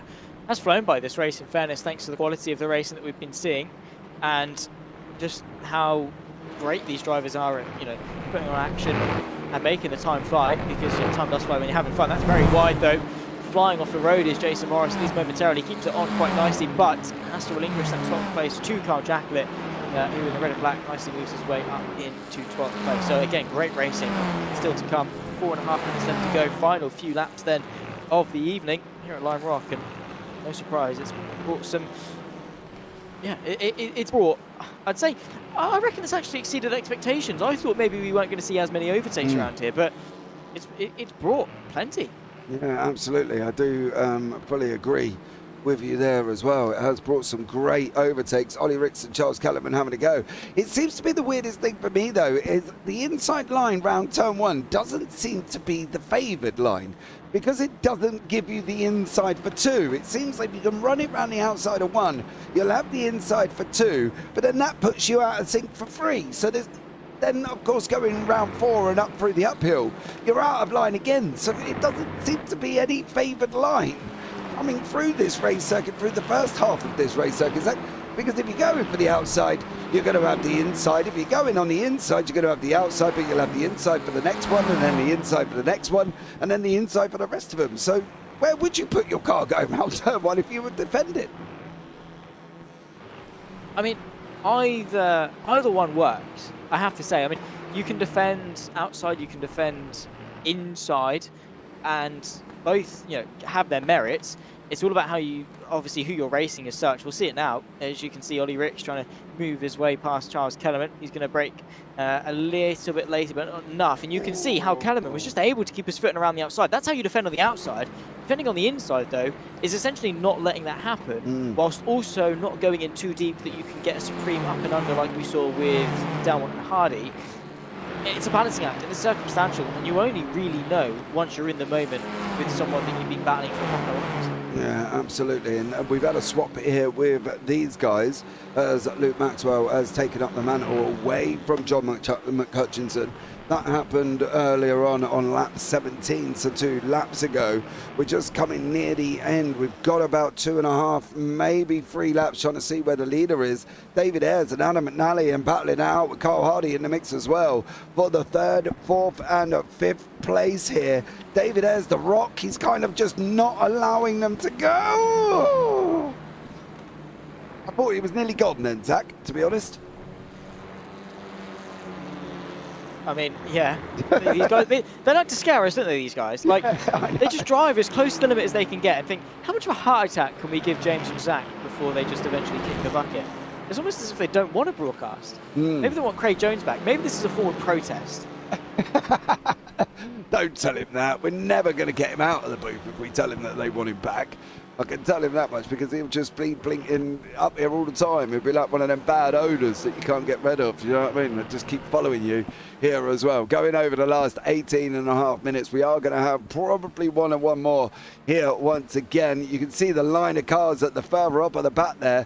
McCutchinson, I think the JBB boys are playing it sensible. They've allowed both team rat lines to go through, and they've still got gaps and time back to Jason Morris. So go. Oh, Hardy's come round. Oh, Carl Hardy. Oh, contact with McNally right at the end. Oh, such a shame for Carl Hardy. He was driving so well there. A great racing from him as well, and then ends up just contact with McNally, and around he goes. Jacqueline Bailiff scrapping it out as well. The leader is going to come over. That will be the final lap of the race. Barney is waving now. This is the one. This is it. As Jacqueline Bailiff going side by side, dropping down into the uphill. Yeah, so fighting away. Not long left to go in this race whatsoever. Newman, of course, holding firm.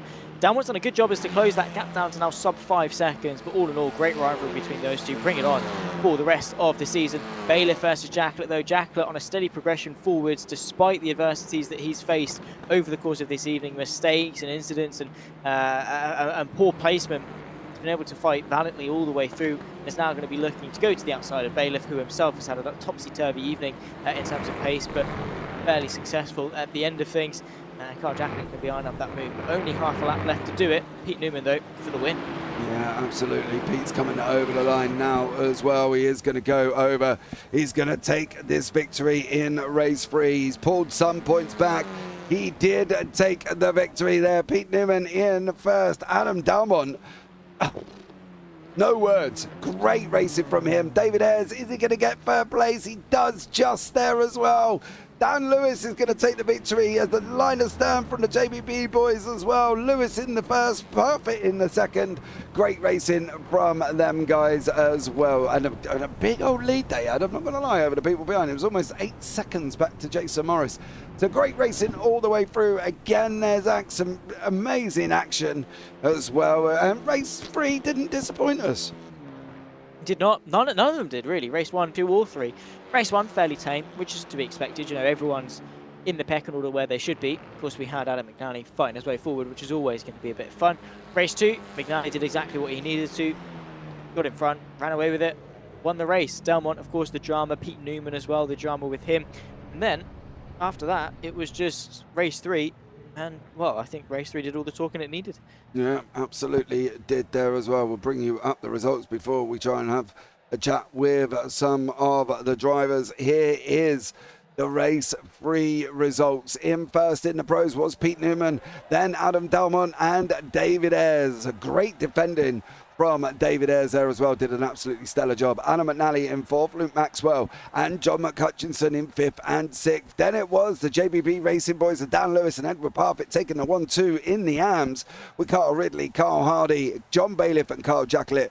The top 12. Jason Morris rounding out the podium in the AMs there as well. Ollie Ricks in 14th, Charles Kellerman 15th, Jack Andrews down in 16th, Chris Dixon 17th, and then Sir Alan Toon back down in 18th. Then, of course, we lost Roger Morton, and then, obviously, Craig Jones, as we know, never took to the start here as well. So let's have a chat. I don't really want to have a chat with the other man in the interview room, but we will do it a little bit later on. But let's start off with Adam McNally here as well. Adam, welcome into the booth, dear sir. How are you? Adam? Adam, can you hear me? Shh, don't tell anyone. Shush, you're not supposed to say that. Hey, that's because we were doing it somewhere else, mate. Anyway, listen, great racing from you, buddy. Taking the victory in race 2. Not a bad evening for you.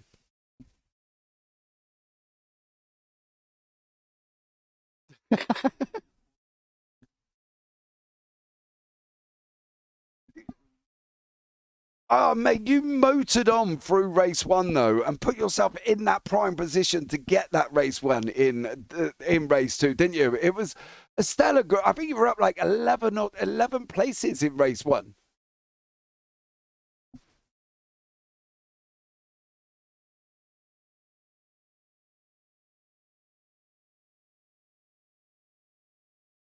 Yeah.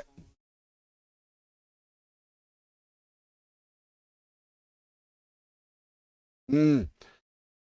Yeah, you kind of have to at that moment, don't you? You know what I mean? Yeah. I think the thing for Delmont in race 3, though, he was trying to charge through the field as quickly as possible, and he did an absolutely stellar job. He's come all the way through, up 11, took second place. But for you, I think you've had a great night. Battled up from the back, took the win in race 2, and finished 4th in race 3. Again, up 11 places. Not a bad evening at all.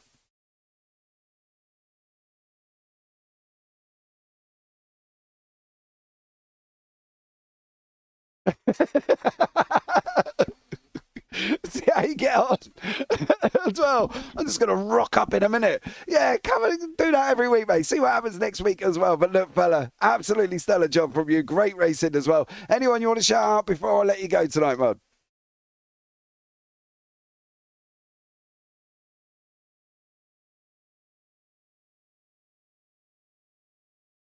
Yeah, absolutely. Thank you so much, Adam, as well, for joining us, bud. And don't tell anybody about the muted bit. Yeah, man. Take care, buddy. Right, let's have a chat with the other pro. That is Carl Ridley here this evening as well. From his perspective, I think he's probably going to tell us he's had a very up and down evening. Carl, welcome into the booth here, buddy. How are you?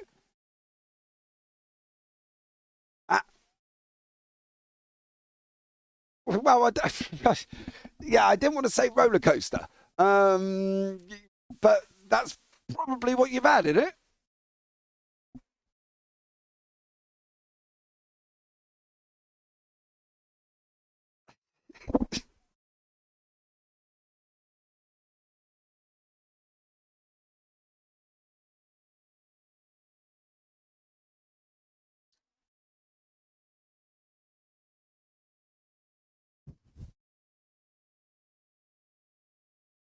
Yeah, absolutely. I think at the end of the day, mate, you know, you've made the best of a bad situation. At the end of the day, everybody knows where you're from. They know to give you a wide berth in general. And if anybody gets close, well, you know, they make the chance, don't they? Let's put it that way. It's your defence system, Carl. It's like your defence force field.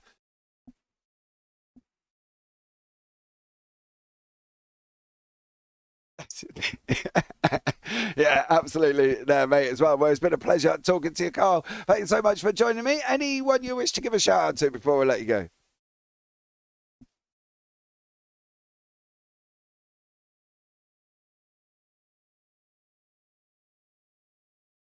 No problem at all there, buddy, as well. It's been a pleasure. Much appreciated. Look forward to seeing you next week, mate. All right, now we can have a chat with Dan Lewis, who went and took the win in the AMS in race 3 here as well, and took the victory in the AMS in race 1. And Dan, you are absolutely flying here this evening.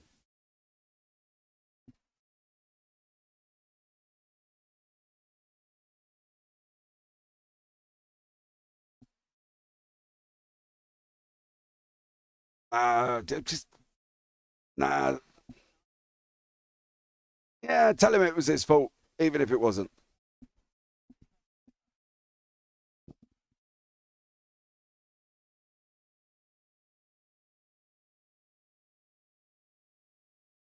Yeah.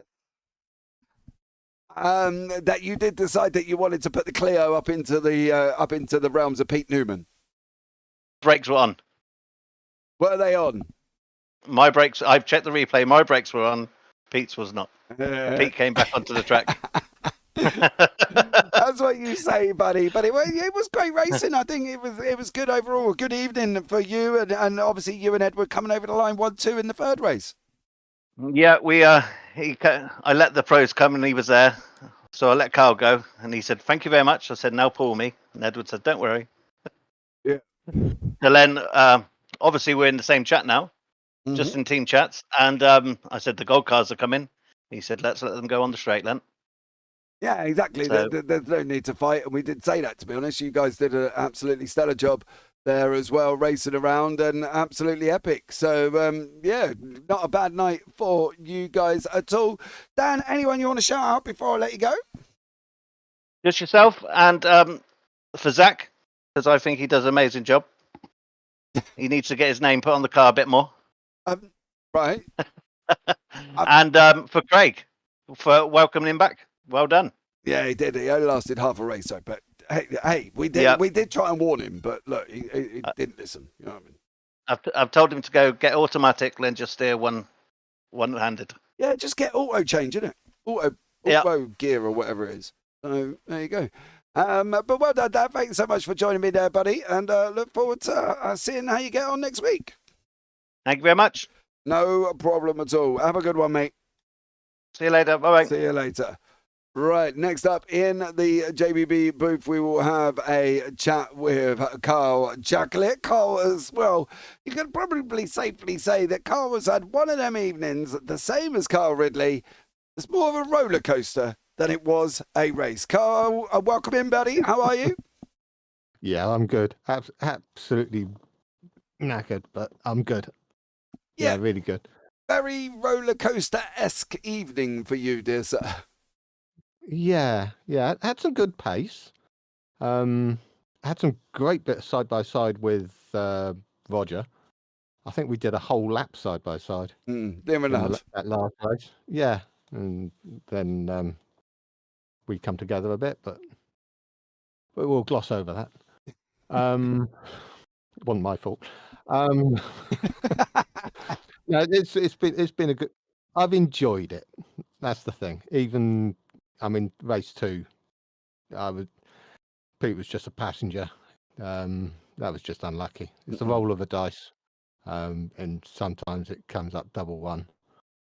So yeah, it's been an enjoyable evening.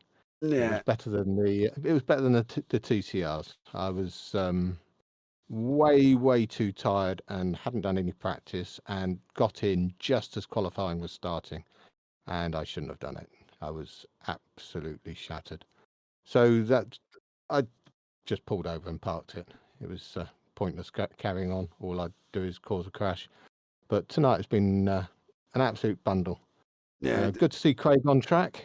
We were just chatting just now, and I just pointed out the hashtag I've got on the roof of the Clio that I don't think it's been picked up yet. No, probably hasn't, to be fair. Hashtag Craig lives. Oh, he does. Yes, I haven't seen that, to be fair. I don't think I can get close enough to your car, to be honest. Hold on. Yeah, it's on the roof. Oh, yeah, it does. It is on the roof at the back there. Yeah. Just on the back there he is as well. He does, yes, once again. Thank you very much, Carl, for joining me. I better have a chat to him. He's been waiting for me for most of the evening as I've glossed over him here as well. But, buddy, it's been a pleasure, as it always is, and I look forward to seeing you on Friday. Yeah, it's NASCAR tomorrow, isn't it? Oh, yes, NASCAR tomorrow night. Yes, I forgot about that. Yeah, looking forward to that. Yeah, I'm in that. Yeah, no, that was a good one. Should be another one. Should be another good one tomorrow night, to be fair. Yeah, looking forward to it. Okay, really buddy. Looking forward to it. Well, you take care, mate, and I'll catch up with you soon. Have a great week. Have Bye-bye. a great week. Ciao. Right, we better bring him in to the booth. He has been waiting patiently for a very long time, and now we can have a chat with a man that lasted half a race in race 1. But he is here to have a chat with us, Mr. Craig Jones. Craig, welcome in, dear sir. How are you? Yeah, I think that's a case of saving the best to last, isn't it? No, to be honest, mate, I was just trying to get everybody who was important out the way, and then I thought I'd bring you in after. Oh, okay. Well, is your name on the top of a Clio? I don't think it is it? Mine is. So, I think my name's all over everybody's Clios, to be honest. even Zach's got his name on a Clio. My whole name is on a Clio. On What? every Oh, Clio. It doesn't say James Parfitt though, does it? It says JPB. Which is my name, which is my company. That's your brand, yes, but it's the name's Yeah, but more you've personal. mandated it. Okay, You've anyway, mandated everyone to the JPB Clio Cup. I'm just saying. The whole thing's named after me. I don't know what you're lot are on about. Anyway, Craig, what happened then? Was it just too painful for you this evening? Yeah, it was. In practice, it was my shoulder. So where I've had my device fitted, it's under my left shoulder. So it's weird that it kind of like when I'm talking about it, people are going, "Why is your shoulder hurting?" But that's kind of why. And it was okay in practice, and I was kind of like, am I pushing myself a bit too soon? And I thought I've got to do a race. I wanted to do a race, and obviously when I'm going right, my left arm's kind of coming over towards the right. So right corners were becoming a bit tricky, and that's a problem around this track because they're all right hand corners apart from one. And I was just coming down the home straight, and my shoulder was really starting to hurt, and I just couldn't face turn one because that was the most painful corner of them all. And I just thought, now I'm going to quit whilst I'm ahead. I've managed to get in the car. I've managed to get back on track and say hello to all the lads on track. So I just thought I'd call it a night and come and listen to you two in the booth.